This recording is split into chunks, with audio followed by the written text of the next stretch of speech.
आप सभी का स्वागत है वहीं अपनी हिंदी की ऑनलाइन क्लासों में। कक्षा 12 विषय हिंदी साहित्य, अध्याय संख्या 3 अपना चल रहा था, जिसके कवि रहीमदास जी हैं। ठीक है, इससे पूर्व के वीडियो में 1 से लेकर 5 तक के दोहों की व्याख्या हमने देख ली थी। आज दोहा संख्या 6, 7, 8, 9, 10 की यहाँ पर व्याख्या देखेंगे। ठीक है, तो चलिए पहले पढ़ते हैं फिर व्याख्या करते हैं। खेर खून खांसी कुशी बेर प्रीति मदपान रहीमन दाबे ना दबे जानत सकल जहान। अब एक एक की यहाँ पर कटे शब्द आप देख लेते हैं। खेर, खेर का अर्थ होता है कुशलता। ठीक है, खून का अर्थ होता है हत्या, खांसी का मतलब होता है एक बीमारी, खुशी का मतलब होता है प्रसन्नता। ठीक है, बेर का अर्थ होता है शत्रुता, प्रीति का अर्थ होता है प्रेम, मदपान का मतलब होता है शराब आदि पीना, शराब आदि पीना। दाबे, दाबे का अर्थ होता है छिपाने, न का अर्थ होता है नहीं, दबे मीन्स छिपते। ठीक है, जानत, जानता है, जानता है, सकल संपूर्ण, संपूर्ण। जहान का अर्थ होता है संसार में। ठीक है, क्या होता है संसार। ठीक है, अब इसमें विशेष है वो भी इसका आप क्या देख लेते हैं, फिर बाद में कर लेंगे। भाषा है वो कौन सी हो जाएगी, ब्रज भाषा हो जाएगी यहाँ पर, ब्रज भाषा। ठीक है, इसके बाद में तत्सम तद्भव शब्द हो जाएंगे, तत्सम तद्भव शब्द। अनुप्रास अलंकार है, अनुप्रास अलंकार है। कथन शैली यहाँ पर ले सकते हैं, कथन शैली। ठीक है, ये इसका हो जाएगा। अब इसकी व्याख्या देखते हैं। प्रस्तुत पद में रहीमदास जी वर्णन करते हुए कहते हैं कि कुशलता, हत्या, एक प्रकार की बीमारी खांसी और प्रसन्नता, बेर प्रीति मद पान।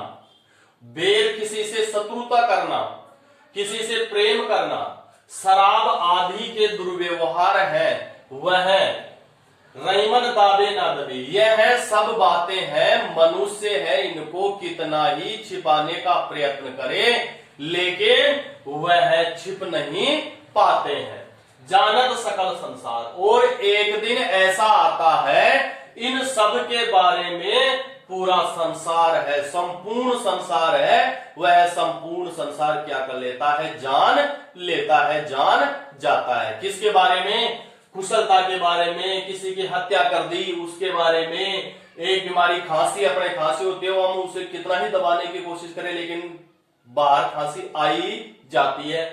प्रसन्नता, खुशी किसी चीज की लेकर, किसी से हम शत्रुता रखते हैं वो प्रीति, किसी से प्रेम करते हैं वो मदपान शराब आदि का सेवन करते हैं। ये सब बातें हैं, इनको हम क्या करने का प्रयत्न करते हैं, बहुत छिपाने का प्रयत्न करते हैं रहीमदास जी के अनुसार, लेकिन यह छिपाने से कभी नहीं छिपती और एक दिन इन सब बुरी आदतों के बारे में पूरा संसार है वह जानने लग जाता है, पूरा संसार जान जाता है।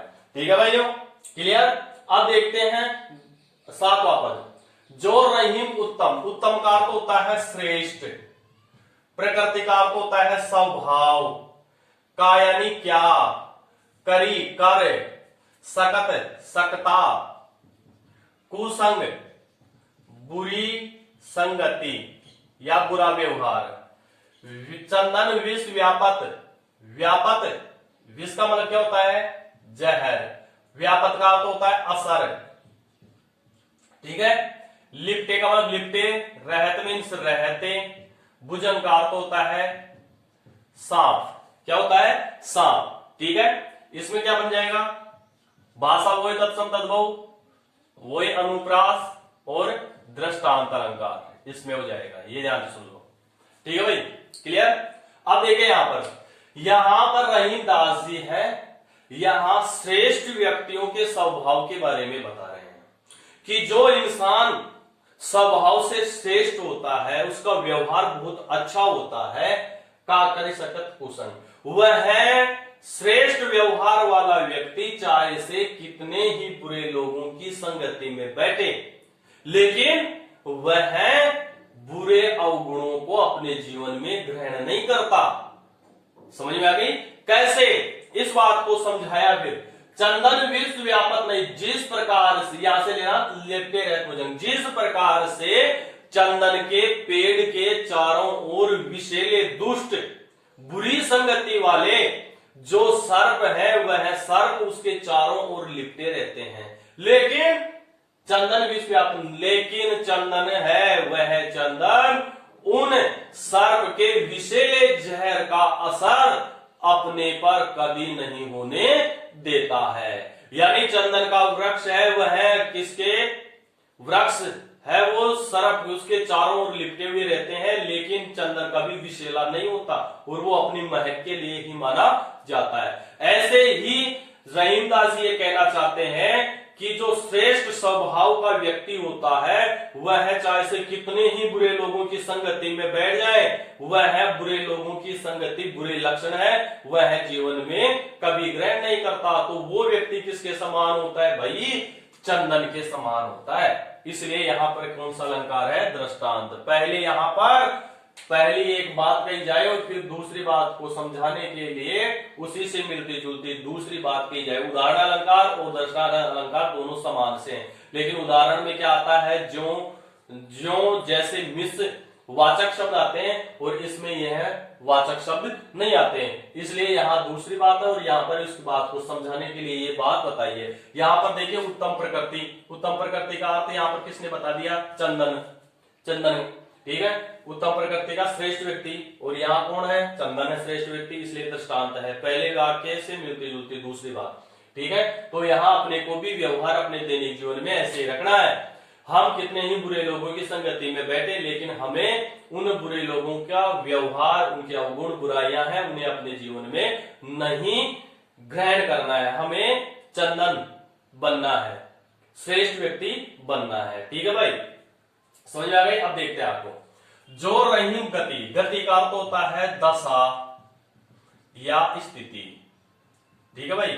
दीप का अर्थ होता है दीपक, की का की, कुल का अर्थ होता है वंश परिवार, ठीक है।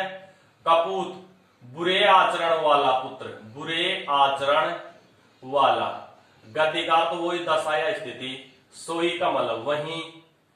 बारे, बारे का अर्थ होता है जलाने पर। अब देखिए यहाँ पर क्या होता है, ध्यान से सुनना, श्लेष अलंकार है इसमें। जलाने पर पहला तो ये हो गया, और दूसरा अर्थ हो जाएगा जन्म लेने पर, जन्म लेने पर। उजियारो, उजियारो का अर्थ होता है प्रकाश, ठीक है। दूसरा अर्थ क्या हो जाएगा? यश, प्रसिद्धि, ख्याति। करे मीन्स कर्ता, ठीक है। बड़े, बड़े का अर्थ हो जाएगा यहां पर, बड़े का अर्थ होता है यहां पर जन्म लेने पर, सॉरी जन्म लेने पर नहीं, बड़ा होने पर, बड़ा होने पर। और बड़े का दूसरा अर्थ हो जाएगा बुझाने पर, बुझाने पर। अंधेरो, अंधेरों का अर्थ हो जाएगा अंधकार, और दूसरा अर्थ तो यहां पर हो जाएगा अपयश, होय मीन्स होता। समझ आ गई। तो यहां पर कौन सा अलंकार है? जो का अर्थ होता है जैसे, तो यहां पर उदाहरण अलंकार और श्लेष अलंकार हो जाएगा भाई। कौन सा हो जाएगा? उदाहरण और श्लेष अलंकार। श्लेष अलंकार कैसे है? देखिए यहाँ पर बारे के बारे में दो अर्थ है, जलाने पर और जन्म लेने पर। उजियारो का अर्थ होता है प्रकाश, और दूसरा अर्थ बताया यश। बड़े का अर्थ होता है बड़ा होने पर, और बड़े मीन्स बुझाने पर। अंधकार का अर्थ अंधकार, और दूसरा अपयश होता है। इसलिए यहाँ पर एक शब्द के, एक ही शब्द के भिन्न भिन्न अर्थ प्रकट हो रहे हैं, तो वहां पर श्लेष अलंकार होता है। श्लेष का अर्थ होता है चिपका हुआ, ठीक है, क्लियर। अब इसकी व्याख्या है वो देखते हैं। प्रस्तुत पद में यहां कवि रहीमदास जी दीपक का उदाहरण देकर यहां पर कपूत की स्थिति के बारे में बता रहे हैं, परिवार की स्थिति के बारे में बता रहे हैं कि जिस प्रकार से एक दीपक होता है, दीपक जलाने पर, दीपक जलाने पर संपूर्ण घर में क्या हो जाता है? प्रकाश हो जाता है, उजाला हो जाता है, और अंधेरे में रखी हुई जो वस्तुएं हैं वो वस्तुएं भी अपने को क्या होने लग जाती हैं भाई? दिखाई देने लगती हैं। पूरा जो अपना घर है, जहां तक उसका प्रकाश जाता है, वहां तक उसकी रोशनी जाती है, वहां तक अपने को सब कुछ दिखाई देता है। बड़े अंधेरों हो, और जैसे ही उस दीपक को बंद कर दिया जाता है तो दीपक के बंद करने पर पूरे घर में क्या हो जाता है, अंधेरा छा जाता है। इसी प्रकार से इस दीपक के समान स्थिति उस कुपुत्र की होती है। कौन से की? कुपुत्र की होती है, जो बुरे आचरण करने वाला होता है। जिस प्रकार से जिस वंश में उस कुपुत्र का जन्म हुआ है, उस कुपुत्र के जन्म के समय में चारों ओर क्या बांटी जाती है? मिठाइयां बांटी जाती हैं, खुशी का माहौल होता है। ठीक है, उजियारो करे, और यही कामना करते हैं परिवार के लोग कि यह बेटा मेरे यश को, मेरी प्रसिद्धि को, मेरी इज्जत को और बढ़ाएगा।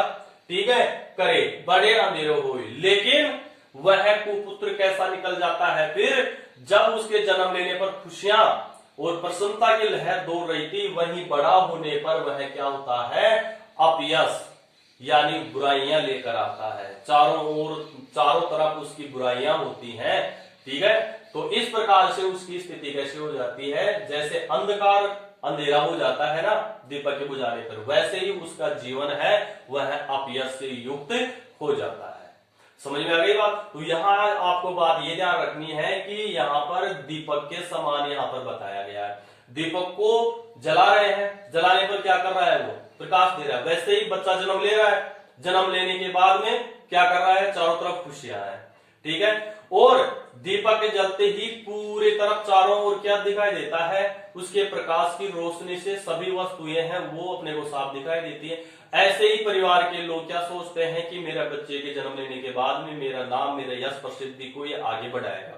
ठीक है, फिर दीपक के बुझने पर, बंद होने पर जो चारों ओर रखी हुई वस्तुएं थी जो अपने को साफ दिखाई दे रही थी, वो भी क्या हो जाती है? दिखना बंद हो जाती है। इसी प्रकार से पुत्र जो बड़ा होता है, बड़ा होने पर वह दीपक बंद होने के कारण जो अंधकार होता है, वैसे ही वह क्या करता है? चारों तरफ से बुराइयां लेकर आता है, उसकी बुराइयां बदनामी होने लगती है। तो इस प्रकार से उस कुपुत्र की जो सामंजस्य है वो किससे बताया गया है? दीपक से बताया गया। इसलिए यहाँ पर उदाहरण अलंकार है और श्लेष अलंकार है। ठीक है, वही बात आ जाएगी भाषा, तत्सम, अनुप्रास, कथन शैली और उदाहरण और श्लेष अलंकार। नवा देखते हैं, रईमन ओछे। ओछे का मतलब होता है दुष्ट, दुष्ट।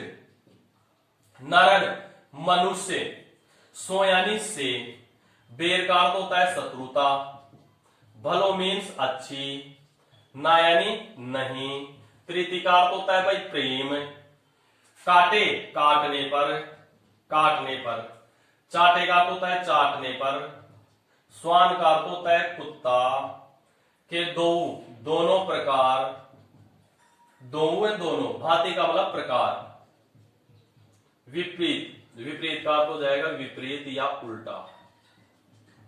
क्या हो जाएगा? विपरीत या उल्टा।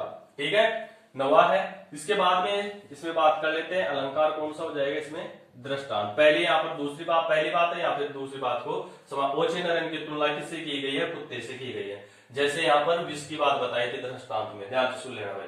ठीक है, अब देखिए प्रस्तुत पद में कवि रहीमदास जी वर्णन करते हुए कहते हैं कि दुष्ट व्यक्तियों से, जो स्वभाव से दुष्ट व्यक्ति होते हैं, स्वभाव से अच्छे नहीं होते हैं, उन मनुष्यों से न तो हमें शत्रुता अच्छी, उनसे न तो शत्रुता अच्छी होती है और न ही उनसे प्रेम करना अच्छा होता है। यानी दुष्ट व्यक्ति होते हैं, उन दुष्ट व्यक्तियों से न तो आप प्रेम करो और न ही उनसे आप शत्रुता रखो। ठीक है, ये बात कौन कह रहा है? रहीमदास जी। क्यों? क्योंकि दोनों ही क्या है?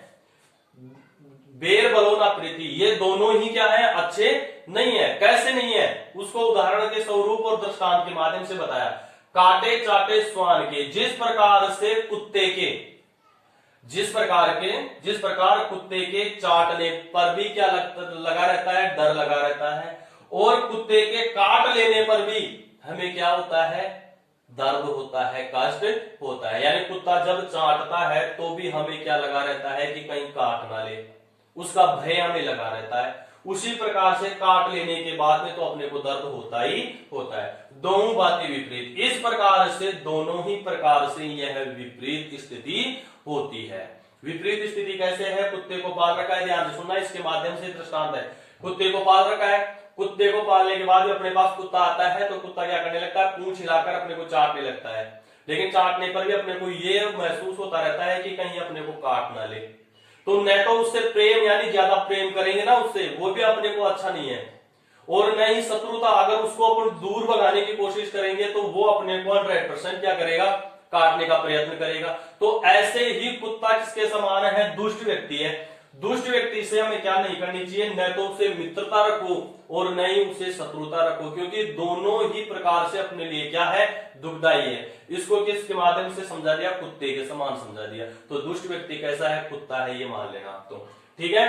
तो यहां पर विषय समझ में आ गया, ये बात रहेगी ऊपर वाली। अब देखते हैं अंतिम 10वां पद, रहीमन धागा। धागा का मतलब होता है धागा, प्रेम का, मत यानी नहीं, तोड़ो तोड़ना, चटकाए का तो होता है खींच कर, ठीक है भाई। टूटे से, टूट जाने पर, टूट जाने, फिर से, ना जुड़े, नहीं जुड़ता, जुड़े मीन्स जुड़ने पर, गांठ का मतलब गांठ हो जाएगा, परी मीन्स पड़, जाए मीन्स जाती है। समझ में आ गई बात? अब इसमें क्या है? दृष्टांत है, दृष्टांत, रूपक है और संदेशात्मक शैली है। ये ले लेना बस इसमें, संदेशात्मक शैली, ठीक है। अब रूपक कैसे है? प्रेम क्या बना दिया इसने? धागे को क्या बना दिया?